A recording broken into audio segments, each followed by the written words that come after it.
Now we are on our way to the Gin and Tonic Festival with my favorite human being. So this was the first ever Gin and Tonic Festival that I had ever attended in my life, and it's what made me fall in love with Gin and Tonic Festival. We have finally arrived. I'll take a picture so you could see what the setup is like, and then of course we start doing our thing.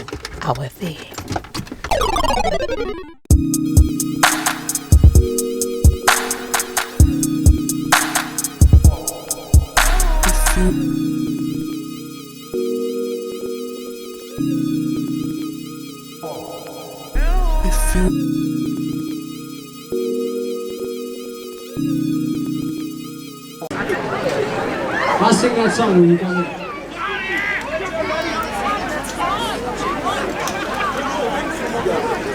That's the Wicks. By me, oh, stand by me. Come on, stand.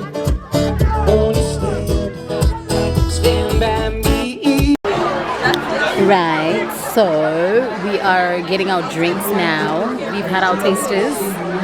The lighting is not agreeing. Okay, good. So right now I'm at the Hendrix stand, and they've got such cute, ornaments. They've got a little table thing going on from Hendrix. They've got these young, scatter cushion things going on as well. Everything is really just adorable, setting the vibe completely.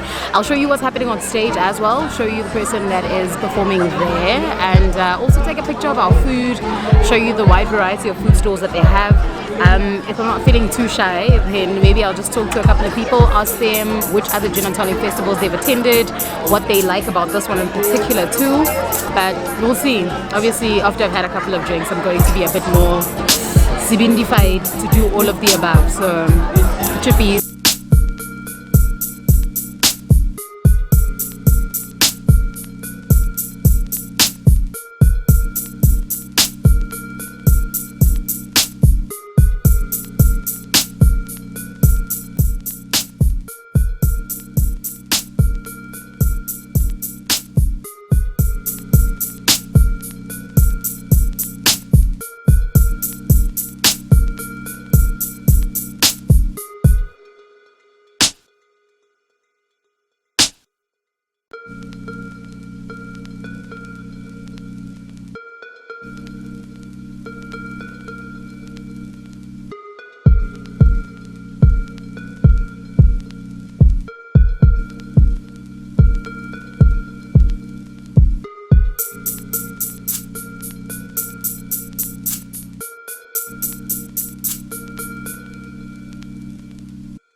Alright, so let's wrap it up. All in all, what did I think of the Gin and Tonic Festival supported by Fitch&Leedes Joburg Edition 2020 version?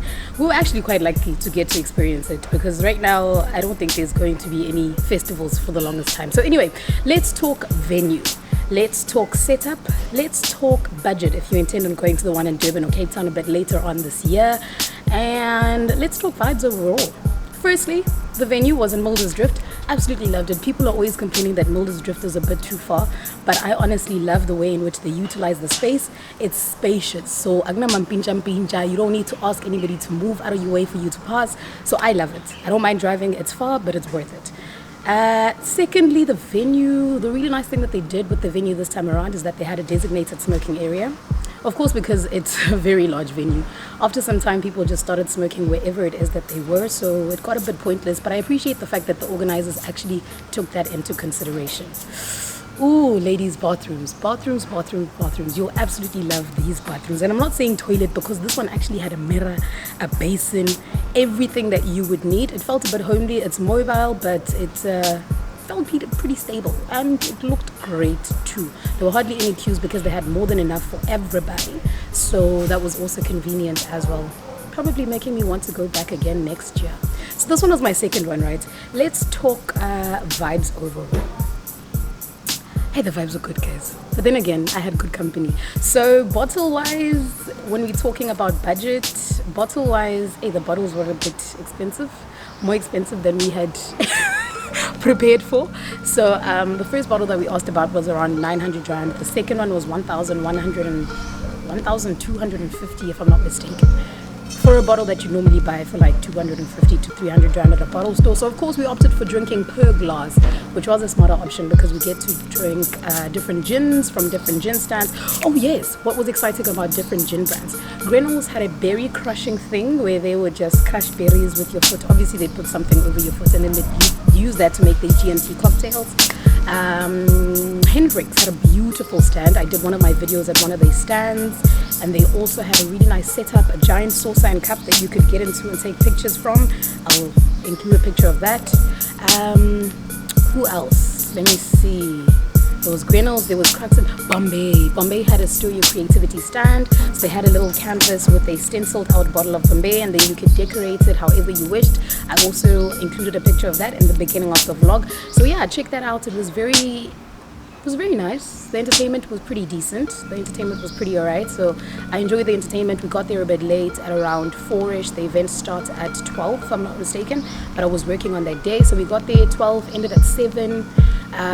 Got there at 4, sorry, ended at 7. So we got to experience a couple of hours of some really good vibes. So that's my take on the Fitch&Leedes Gin and Tonic Festival 2020 Joburg edition. Hopefully I'll get to do one later on this year in Durban, because that one is around June, July, I think, if I'm not mistaken.